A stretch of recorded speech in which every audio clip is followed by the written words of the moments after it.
Presiden Prabowo hadiri sidang Senat terbuka dan Disnatalis Ukri tahun 2025. Pesan Prabowo, ilmu bukan untuk diri sendiri.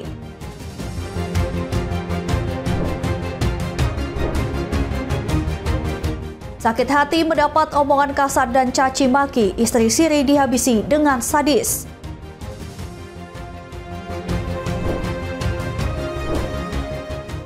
Jelajahi Hainan dijuluki Hawaii of China.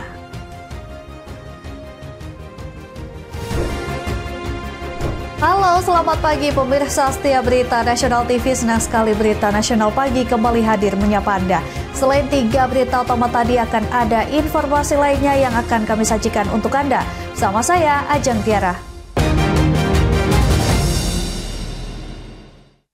Informasi yang pertama, pemirsa, Presiden Prabowo Subianto menghadiri sidang Senat terbuka dalam rangka pengukuhan mahasiswa baru sarjana dan magister tahun ajaran 2025-2026 serta wisuda sarjana sekaligus Disnatalis Universitas Kebangsaan Republik Indonesia atau UKRI tahun 2025. Di sini Prabowo mengingatkan bahwa ilmu bukanlah untuk diri sendiri dan pembelajaran harus tetap berlanjut sampai kapanpun. Presiden Indonesia Prabowo Subianto menghadiri sidang Senat terbuka dalam rangka pengukuhan mahasiswa baru sarjana dan magister tahun ajaran 2025-2026 serta wisuda sarjana sekaligus Disnatalis Universitas Kebangsaan Republik Indonesia atau UKRI tahun 2025 di Trans Convention Center Kota Bandung, Jawa Barat pada Sabtu 18 Oktober 2025. Rangkaian acara diawali dengan diperdengarkan lagu kebangsaan Indonesia Raya dan mengheningkan cipta untuk pengenang jasa para pahlawan bangsa. Setelah itu Ketua Senat UKRI secara resmi membuka sidang Senat terbuka menandai dimulai acara akademik tahunan menjadi momen penting bagi para mahasiswa baru dan wisudawan. Acara kemudian dilanjutkan dengan laporan Rektor UKRI Sufmi Dasko Ahmad dan pembacaan surat keputusan penetapan mahasiswa baru dan wisuda sarjana tahun akademik 2025. Selanjutnya prosesi penyematan secara simbolis dilakukan Presiden Prabowo kepada perwakilan mahasiswa baru dan wisudawan terbaik tahun 2025. Dalam kesempatan ini, Presiden Prabowo menyampaikan apresiasi atas penyelenggaraan acara yang tertib dan baik. Kepada para wisudawan, Presiden mengingatkan bahwa ilmu bukanlah untuk diri sendiri dan pembelajaran harus tetap berlanjut sampai kapanpun. Sidang Senat terbuka diakhiri dengan prosesi wisuda bagi 521 sarjana baru UKRI dengan penyampaian ijazah dan ucapan selamat kepada para wisudawan atau wisudawati sebelum akhirnya sidang Senat terbuka ditutup secara resmi oleh Ketua Senat. Momen wisuda ini menandai awal langkah baru mereka untuk berkontribusi dalam pembangunan bangsa dan negara. Dari Bandung, Jawa Barat, Tio Malau, Berita Nasional TV. Universitas Kebangsaan Republik Indonesia bersama dengan Rektor UKRI Kebanggaan. Ya pemirsa, pemerintah sedang menggulirkan program magang lulusan perguruan tinggi atau magang bergaji sebagai bagian dari paket stimulus ekonomi kuartal 4 untuk memperluas kesempatan kerja dan meningkatkan produktivitas tenaga kerja muda. Program ini menargetkan 100.000 peserta hingga akhir tahun 2025 dengan dukungan 1.666 perusahaan. Hingga kini ada 26.000 lowongan magang. Pemerintah sedang menggulirkan program magang lulusan perguruan tinggi atau magang bergaji sebagai bagian dari paket stimulus ekonomi kuartal 4 untuk memperluas kesempatan kerja dan meningkatkan produktivitas tenaga kerja muda. Menteri Koordinator Bidang Perekonomian Airlangga Hartarto menjelaskan, inisiatif ini merupakan arahan langsung Presiden Republik Indonesia Prabowo Subianto untuk mempercepat penyerapan tenaga kerja baru sekaligus memperkuat daya saing lulusan perguruan tinggi di dunia industri. Program magang ini akan berjalan dalam 2 gelombang. Gelombang pertama diikuti 20.000 peserta yang mulai bekerja pada 20 Oktober 2025, sementara gelombang kedua akan dibuka bulan November dengan target tambahan 80.000 peserta. Airlangga menegaskan seluruh peserta akan mendapatkan uang saku bulanan yang besarannya disesuaikan dengan standar daerah masing-masing. Selain itu, pemerintah juga menanggung iuran jaminan kehilangan kerja dan jaminan kematian atau JKM. Saat ini ada 1.666 perusahaan mendukung program magang dan ada 26.181 lowongan magang. Hari ini jumlah perusahaan yang mendaftarkan dan menyiapkan posisi kerja ada 1.666 perusahaan. Posisi yang ditawarkan adalah 26.181 lowongan dan jumlah pelamarnya adalah 156.159 orang. Tujuannya agar memberikan pengalaman kerja bagi para lulusan baru, fresh graduate di dunia, baik itu di dunia usaha, industri, dan BUMN, termasuk lembaga pemerintah dan Bank Indonesia. Airlangga berharap program ini bisa menjadi katalis menciptakan lapangan kerja produktif serta mempercepat transisi lulusan muda ke dunia kerja formal. Dari Jakarta, Dio Malau, Berita Nasional TV. Ya, kematian Timothy Anugrah Saputra, mahasiswa semester 7 jurusan Sosiologi Fakultas Ilmu Sosial dan Ilmu Politik Universitas Udayana Bali, menimbulkan tanda tanya. Ayah Timothy, Lukas Triana Putra, melaporkan kasus kematian putranya ke Polresta Denpasar, Bali.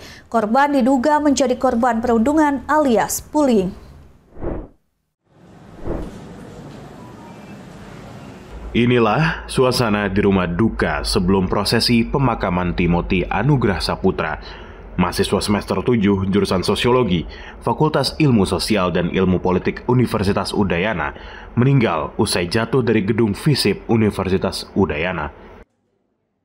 Ayah Timothy Anugrah Saputra, Lukas Triana Putra, tidak mampu menyembunyikan kesedihan saat menatap jenazah anak sematawayangnya. Usai menyelesaikan seluruh prosesi upacara pemakaman, Lukas Triana Putra secara resmi melaporkan kasus kematian putranya ke Polresta Denpasar, Bali. Kasih Humas Polresta Denpasar, Kompol I Ketut Sukadi, membenarkan ada laporan dari ayah Timothy dan melakukan pemeriksaan sejumlah saksi. Ayah Timothy ingin memastikan kronologi secara pasti penyebab kematian putranya yang selama ini terkesan simpang siur. Ayah korban merasa banyak keganjilan dari kematian sang anak, serta tidak ada penjelasan resmi dari pihak kampus mengenai insiden tersebut. Polisi belum bisa memastikan penyebab kematian korban karena penyelidikan masih dilakukan, termasuk dugaan perundungan alias bullying dialami korban. Polisi sudah melakukan penyelidikan, Pak. Polisi sudah melakukan penyelidikan, pendalaman terkait peristiwa itu. Ada berapa saksi mungkin sudah diperiksa? Sesuai keterangan yang ada, mungkin itu bisa dijelaskan oleh penyidiknya berapa saksi yang sudah diperiksa. Belakangan ini, kasus kematian Timothy Anugrah Saputra viral di media sosial. Rumor berhembus, korban diduga mengalami perundungan, memicu gelombang kecaman publik. Sejumlah mahasiswa dari organisasi kemahasiswaan diberhentikan secara tidak hormat. Dari Bali, Bagus Raditya, Berita Nasional TV. Informasi selanjutnya, Balai Karantina Hewan, Ikan, dan Tumbuhan gencar mencegah penyebaran penyakit rabies dengan cara vaksinasi rabies untuk hewan peliharaan anjing maupun kucing di Ambon, Maluku. Vaksinasi rabies diberikan secara gratis. Puluhan warga Ambon dan sekitarnya berbondong-bondong membawa hewan peliharaan mereka untuk mendapatkan vaksinasi rabies gratis. Dalam pelaksanaannya, tim dokter hewan dari Balai Karantina memberikan vaksinasi terutama kepada anjing dan kucing dibawa langsung pemiliknya. Tim dokter juga memberikan edukasi ke pemilik hewan mengenai pentingnya perawatan hewan secara berkala dan mengetahui gejala penyakit rabies serta langkah-langkah pencegahan. Kedepan, vaksin antivirus rabies bagi hewan pembawa ini akan rutin dilakukan di Ambon dan Maluku. Pihak karantina meminta warga memelihara hewan rutin memeriksa kesehatan serta vaksinasi hewan peliharaannya. Untuk vaksinasi memang tadi disampaikan bahwa ini untuk meminimalisir adanya penularan penyakit rabies ini.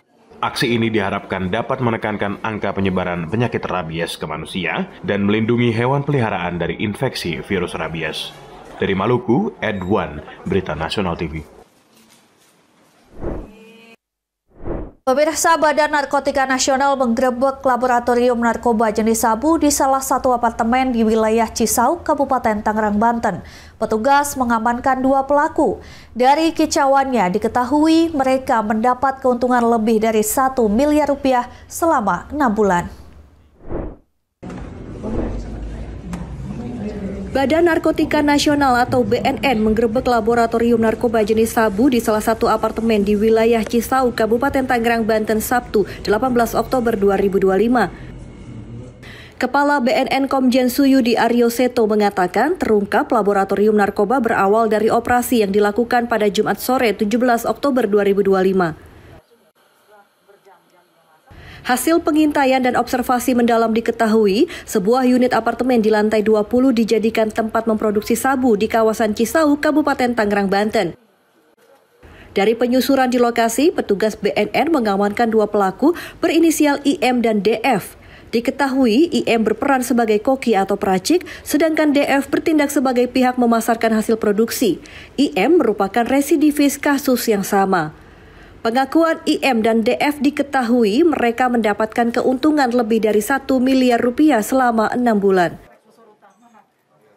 Lebih jauh, Suyudi menerangkan laboratorium juga memproduksi narkoba jenis sabu dengan cara mengekstrak obat-obatan jenis asma. Dari 15.000 butir pil asma bisa menghasilkan 1 kg epedrin murni. BNN menyita beragam bahan kimia yang digunakan dalam proses pembuatan sabu hingga peralatan laboratorium yang digunakan memproduksi narkotika. Barang bukti berikut kedua pelaku digelandang ke kantor polisi. IN dan DF menjalani pemeriksaan guna mengungkap jaringan yang terlibat. Akibat perbuatannya, kedua pelaku terancam dibui minimal 5 tahun dan maksimal hukuman mati. Jaringan ini sudah beroperasi selama 6 bulan. Dan kita amankan 2 orang pelakunya, saudara IM yang bertugas sebagai koki atau pemasak, kemudian satu lagi saudara DF yang bertugas sebagai marketing. Dari Tangerang, Banten, Mujab Latumairisa, Berita Nasional TV. Informasi berita lainnya akan kami sajikan usai jeda berikut ini, tetaplah bersama kami.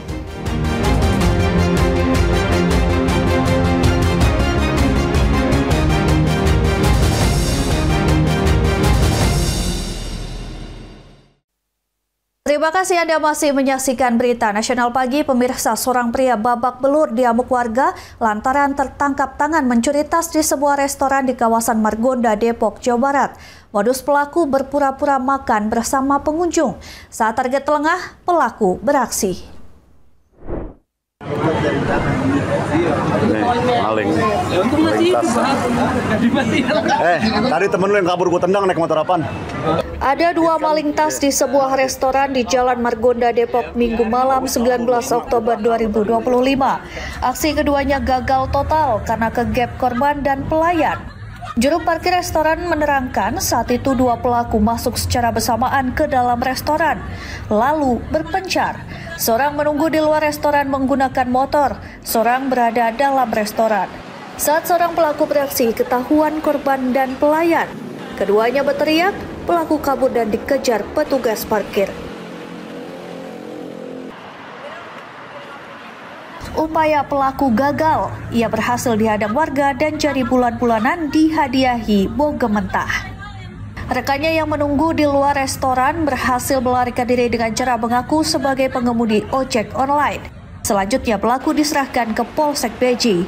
Hasil pemeriksaan diketahui modus pelaku dengan cara mengambil tas saat korban lengah menikmati hidangan. Kini seorang pelaku lainnya dalam pengejaran polisi. Dari situ ada pelaku bawa motor, ya kan, yang satu lari dari sana, mungkin udah ketahuan di dalam. Ambil tas, kayaknya tas customer itu. Udah pas kejadian di sini dia naik motor ini ya kita tomplok di sini, motor jatuh.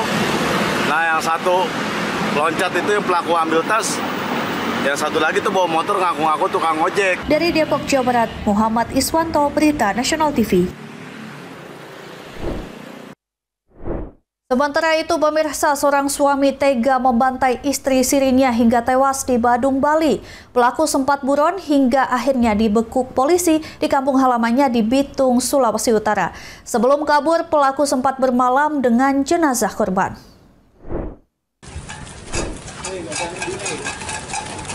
Adalah Kamal Mopangga, asal Bitung, Sulawesi Utara, tega membantai istri sirinya, Endang Sulastri, hingga tewas. Pembantaian terjadi di sebuah bar di Jalan Patimura, kawasan wisata Legian, Kuta, Badung, Bali. Bar merupakan usaha milik Endang. Selain menjadi suami siri, Kamal juga bekerja di berbagai usaha milik Endang, mulai dari bar, kafe, hingga rental motor. Saat itu, sebelum pembantaian berujung kematian, Kamal dan Endang terlibat pertengkaran. Penyebabnya, Kamal sakit hati mendapat umpatan, caci maki, dan kata-kata kasar yang dilontarkan korban. Kamal menyiapkan senjata tajam menghabisi nyawa korban saat perempuan asal Banyuwangi lengah meminta dipijat. Usai Endang meregang nyawa, pelaku sempat bermalam semalaman di samping jasad korban. Keesokan harinya, Kamal, pria berusia 33 tahun ini, kabur ke kampung halamannya di Bitung, Sulawesi Utara. Ia membawa uang tunai $400 Australia atau sekitar 4 juta rupiah, laptop, dan ponsel milik korban. Sebelum melarikan diri, Kamal merusak kamera pengintai CCTV di lokasi kejadian. Jenazah Endang ditemukan anak angkatnya 2 hari usai kejadian. Sang anak curiga lantaran korban tak terlihat beraktivitas. Jejak pelarian tersangka berakhir setelah tim gabungan Polsek Kuta, Satreskrim Polresta Denpasar dibantu Polda Sulawesi Utara membekuk tersangka di kawasan Gunung Galunggung, Bitung. Kamal dihadiahi timah panas. Ataupun secara tidak manusiawi lah dikeluarkan kata-kata binatang, sehingga itu menimbulkan motif dari pelaku untuk menghabisi korban. Kemudian pada hari tersebut juga, karena memang niatnya awalnya ingin melakukan pembunuhan, ya, tapi pada saat itu dilihat korban masih belum tidur, ya, karena memang dia rencanakan akan dilakukan ataupun dibunuh pada saat dia tidur, ya. Namun pada saat itu belum tidur, ya.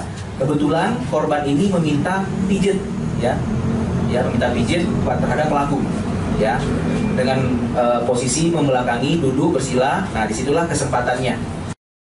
Selanjutnya, Kamal menjalani pemeriksaan. Polisi menelusuri dugaan pelaku membawa kabur harta korban senilai 2 miliar rupiah. Dari Bali, Bagus Raditya, Berita Nasional TV. Beralih ke kabar lain, peneliti Jepang mengklaim menemukan cara melemahkan atau menghapus memori. Dilaporkan, cara ini bisa menghapus memori traumatis pasien. Peneliti Jepang mengklaim sudah menemukan cara melemahkan atau menghapus memori motorik. Proses ini dijelaskan sebagai terapi cahaya biru atau blue light therapy.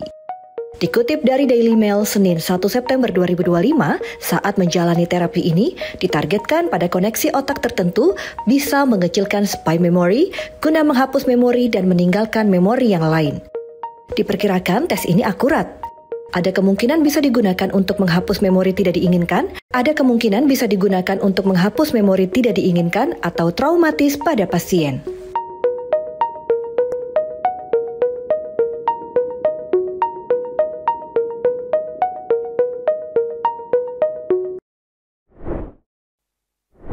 Ya pemirsa, laboratorium robotika terdepan. Para insinyur mengembangkan dan menemukan topeng silikon menyerupai wajah manusia.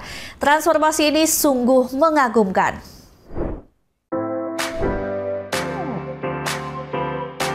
Di balik layar laboratorium robotika, para insinyur terus mengembangkan melewati batasan. Robot humanoid tidak hanya menekankan fungsi, tetapi bisa merubah penampilan. Salah satunya, proses pengembangan topeng silikon mirip wajah manusia saat dipasang di tengkorak mekanis robot.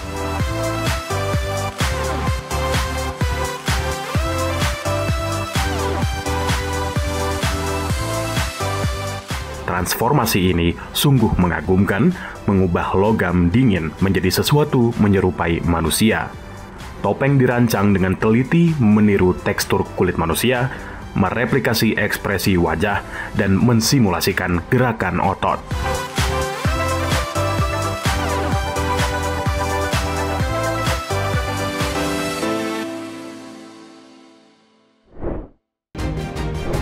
Pemirsa, jangan kemana-mana, kami akan kembali usai jeda. Tetap saksikan Berita Nasional Pagi.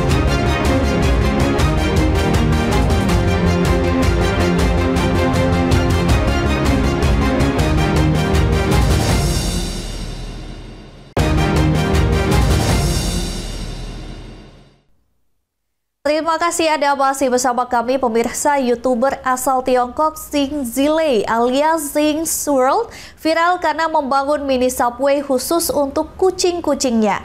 Video mini subway tersebut diunggah di akun sosial medianya dan sudah ditonton lebih dari 15 juta kali. Ragam komentar bermunculan. Menurut para penggemar, subway khusus kucing mungkin lebih bagus daripada transportasi umum sungguhan. It's taken me 4 months to build a subway system for Cat Town, subway but atau it's kereta finally bawah open tanah today. untuk manusia mungkin sudah biasa. Tapi bagaimana jika mini subway dibangun untuk kucing seperti dilakukan YouTuber asal Tiongkok Xing Zilei atau lebih dikenal dengan sebutan Zing's World? Xing Zilei jadi viral setelah membangun mini subway atau kereta bawah tanah mini berfungsi khusus untuk kucing-kucingnya. Proyek ini memakan waktu 4 bulan, hasilnya sungguh keren. Mini subway dilengkapi kereta bisa berjalan, eskalator mini, pintu peron bisa terbuka dan tertutup bersamaan. Bahkan ada pengumuman boarding lucu untuk para penumpang kucing. Xing Zilei mengunggah video mini subway buatannya di sosial media termasuk di akun TikTok-nya Xing World pada Agustus lalu. Hingga saat ini sudah ditonton lebih dari 15 juta kali. Para penggemar bercanda subway khusus kucing ini mungkin lebih bagus daripada transportasi umum sungguhan. Ternyata usut punya usut, mini subway bukan proyek pertama Xing Zilei. Channel miliknya juga menampilkan mini supermarket, bioskop, bank, juga mini house. Semuanya dirancang membuat kucing-kucingnya hidup dengan 9 nyawa terbaik mereka. Bagaimana menurutmu? Apakah tertarik membuat mini subway? Robot.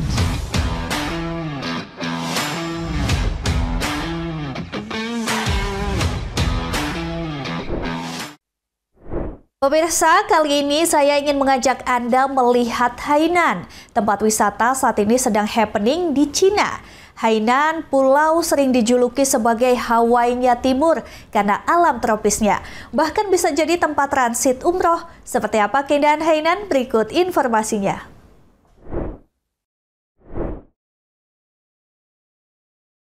Hainan adalah pulau dikenal sebagai Hawaii of China. Pulau ini sering dijuluki sebagai Hawaii-nya Timur karena alam tropisnya.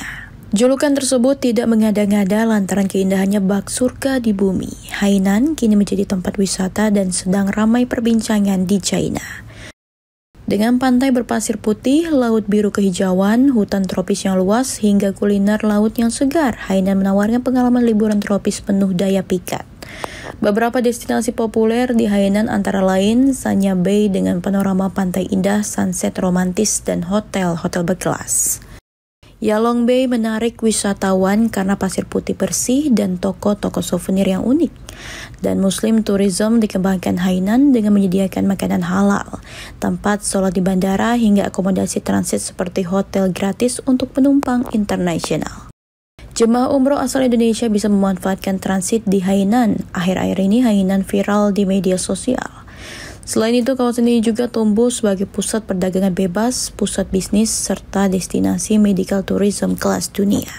Hainan memiliki 3 bandara internasional utama, membuka akses ke berbagai kota di China maupun dunia. Bagaimana pemirsa, apakah tertarik berkunjung ke Hainan? Pemirsa, informasi tadi sekaligus mengakhiri jumpa kita. Demikian Berita Nasional Pagi telah menemani Anda. Saya Ajeng Tiara beserta kru yang bertugas pamit undur diri. Terima kasih dan sampai jumpa.